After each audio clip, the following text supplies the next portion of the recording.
নমস্কার বন্ধুরা, আমি পুষ্পাঞ্জলি চলে এসেছি রান্নাঘরে। তৈরি করবো আজকে মুগের ডাল। আর এই মুগের ডালটা কী করে তৈরি করা যায় সেটা আমাকে কিছুজন ছেলেপেলে আমাকে রিকোয়েস্ট করেছিল কি দিদিভাই আমরা কী করি মুগের ডালটা, ওরা কি বাইরে থাকে ঘরের মতন খাবার খেতে চায় কিন্তু খেতে পায় না, সবসময় হোটেলের খাবার ভালো লাগে না, তার জন্য নিজের ঘরে কী করি আপনি যে সময়টুকু পেলে আমি রান্না করে খেতে পাবো, তার জন্য আমি বলে দিচ্ছি। ওরা ভাতটা তো অবশ্য নামিয়ে নিতে পারে ভাতে আলু দিয়ে, কিন্তু ডালটা কী করে করবো সেটা জানে না। কিন্তু প্রেশার কুকারও তো ওদের কাছে থাকে না, ওরা কী করি বিনা প্রেশার কুকারতে কী করে ডালটা তৈরি করবে সেই ব্যাপারে আমি আজকে ওদেরকে একটু বলে ওদের জন্যই ভিডিওটা তৈরি করা। আর ওরা এই ভিডিওটা দেখে অবশ্যই উপকৃত হবে। চলুন দেখি আমি রেসিপিটা কীভাবে তৈরি করছি। আবার এই রেসিপিটা তৈরি করার জন্য বিশেষ কিছু সময় লাগে না, খুব অল্প সময়ের মধ্যে ওরা এই রেসিপিটা তৈরি করে দেয়। তাহলে চলুন দেখি আমি রেসিপিটা কীভাবে তৈরি করছি। মুগের ডালের খুব সহজ পদ্ধতিতে মুগের ডাল কী করে তৈরি করবে। আর আশা করি আপনাদেরকে এই রেসিপিটা অবশ্যই ভালো লাগবে। আর আমার মতন এই রেসিপিটাও আপনারা তো এই রেসিপি ভিডিওটা দেখে অবশ্যই আমরা উপকৃত হবে, কিছু না কিছু উপকৃত হবে। চলো এবার আমি রেসিপিটা তৈরি করতে যাচ্ছি।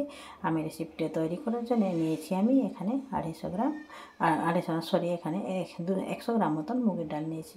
আর এই মুগের ডালটা তৈরি করার জন্য বেশি সময়ও লাগে না, খুব অল্প সময়ের মধ্যে আপনারা এখানে তৈরি করে নিতে পারেন। আমি 100 গ্রাম মুগের ডাল নিয়ে সেটাকে ভালোভাবে আমি একটু মুগের ডালটাকে ভালোভাবে ভেজে নেবো আগে প্রথমে, যেহেতু কাঁচা ভাব থাকে মুগের ডালে, তার জন্য কড়াইটা আমি গ্যাসের উপরে চাপিয়ে দিয়েছি। এখানে 100 গ্রাম মুগের ডাল নিয়ে কড়াইটারও গ্যাসের উপরে চাপিয়ে দিয়েছিলাম, নিয়ে কড়াইটা আমার গরম হয়ে গেছে। দেখেন কড়াইটা গরম হয়ে গেছে, যেহেতু ডালটা শুকনো ডালটা আমি এখানে ছেড়ে দিয়েছি, নিয়ে একটু কিছু সময়ের জন্য ভেজে নিতে হবে। ডালটা ভাজার সময় একটা জিনিস অবশ্যই লক্ষ্য করবেন, গ্যাসটার ফ্লেমটা যেন লো টু মিডিয়াম থাকে। আর আপনার এই ডালটা যখনই ভাজবেন লাল যেন না হয়ে যায়, একটু পরে ভাজার সময় একটু গন্ধ বেরোবে, সেই জিনিসটার উপরে অবশ্যই লক্ষ্য করা, সবসময় জ্বালাতে থাকতে হবে। আর ভাজার সময় যেহেতু একটু গন্ধ বেরিয়ে গেলো, তারপরে এটাকে নামিয়ে নিতে হবে। বেশি সময় ভাজলে কিন্তু ডালটা সিদ্ধ হবে না, এটা সবসময় খেয়াল রাখবে। আর সিদ্ধ হতে অনেক সময় লেগে যাবে, আপনাদের সময়টুকু নষ্ট হয়ে যায়, মূল্যবান সময়টুকু। তার জন্য বলছি অল্প ভাজবে আর খুব তাড়াতাড়ি সিদ্ধ হয়ে যাবে। দেখেন ডাল দেখবে। এবার আমি জলটা চাপিয়ে দিলাম। এদিকে আমি ডালটা এই কড়াই থেকে ঢেলে আমি এটাকে ধুয়ে রেখেছিলাম, ধুয়ে সেটাকে কিছু সময়ের জন্য রেখে দিয়েছিলাম, যেহেতু জলটা সম্পূর্ণ সোক করে নিয়েছিলাম। এবার আমি জলের উপরে এই ডালটা দিয়ে তারপরে নুন হলুদ দিয়ে দিলাম। খুব সহজ পদ্ধতি এই ডালটা তৈরি করা।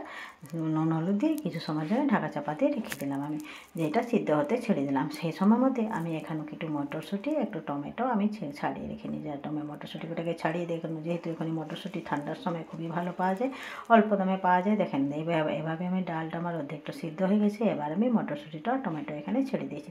আর এই মুগের ডালের উপরে একটু টমেটো দিলে খুবই ভালো লাগে খেতে, অবশ্যই আপনারা একটু এইভাবে রান্না করবেন মুগের ডাল।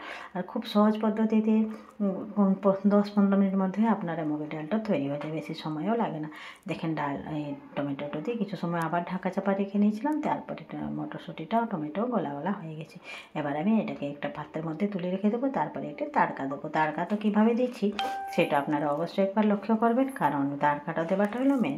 মুগের ডালে কী তাড়কা দিতে হয় সেটাও আপনাদেরকে আমি বলে দিচ্ছি। যেহেতু মুগের ডাল করছি, এখানে পেঁয়াজ রসুন পড়ে না, নিরামিষভাবে তৈরি করা হচ্ছে এটা। আর এখানে তাড়কা দেওয়া, দেখেন মুগের ডালটা কী সুন্দর লাগছে দেখতে, যেমন ভালো লাগে খেতেও খুবই দুর্দান্ত লাগে। দেখেন এখানে অল্প একটু তেল দিয়ে দিলাম কড়াইটাতে, তেলটাতে একটু গোটা জিরে দেবো, যেহেতু মুগের ডাল সেখানে গোটা জিরা দিতে খুবই ভালো লাগে। আর একটু শুকনো লঙ্কা ভেঙে দিয়ে দিয়েছি, তারপরে একটু কারি পাতা, আপনার কাছে হাতের কাছে যদি কারি পাতা না থাকে একটু করে তেজপাতা দিয়ে দিতে পারেন। তারপরে এবার ডালের উপরে তাড়কাটা লাগিয়ে দিলাম। দেখেন এইভাবে আমার রেসিপিটা তৈরি হয়ে গেলো। দেখেন কত তাড়াতাড়ি হয়ে গেলো রান্নাটা। এইভাবে খুব সহজ পদ্ধতিতে আপনারা মুগের ডাল তৈরি করে দেবেন। ধন্যবাদ বন্ধুরা, আমার রেসিপিটা যদি আপনাদেরকে একটু ভালো লাগে তাহলে একটা লাইক করবেন অ্যান্ড শেয়ার করবেন। ধন্যবাদ। এইভাবে নতুন রেসিপি পেতে হলে আমার বেল আইকনটা দেখে দেবেন, যেন সব নিত্য নতুন রেসিপি আপনার কাছে পৌঁছে যাবে। ধন্যবাদ বন্ধুরা, আজকের মতন এখানে পরবর্তী রেসিপি আবার উপস্থিত হব। ধন্যবাদ। বন্দে মাতরম।